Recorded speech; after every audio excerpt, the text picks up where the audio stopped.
जय हिंद दोस्तों। चलिए दोस्तों बात करते हैं इस एक और क्वेश्चन के बारे में। इस क्वेश्चन में एग्जामिनर ने कहा है Sagar borrow 10,000 rupees from Yashoda. Yashoda charge a simple interest of 10 paise. Sagar return 4,000 rupees after 1 year which include the interest for the first year. He return the remaining amount after 2 more year। What is the interest that Sagar end up paying.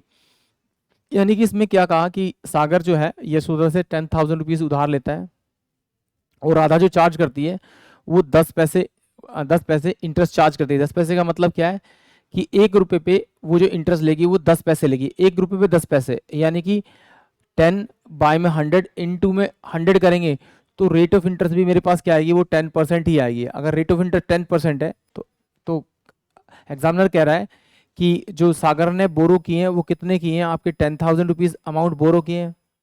अगर 10,000 rupees बोरो किए हैं तो 10% के हिसाब से वो एक साल में उसे इंटरेस्ट कितना देना पड़ेगा, आपका 1,000 रुपये देना पड़ेगा।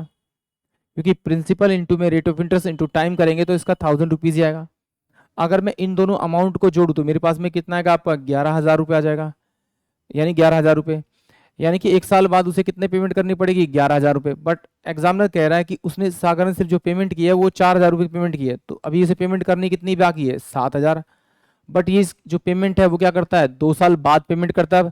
तो इसका 2 साल का सिंपल इंटरेस्ट निकालूंगा तो 2/100 इंटू में कितना हो जाएगा आपका 10, यानी कि 2 ईयर इंटू में 10/100। इससे में से काटूंगा, इससे मैं काटूंगा तो 7 दूनी 14, यानी कि 2 साल में जो उसे इंटरेस्ट देना पड़ेगा वो 1,400 रुपये देना पड़ेगा।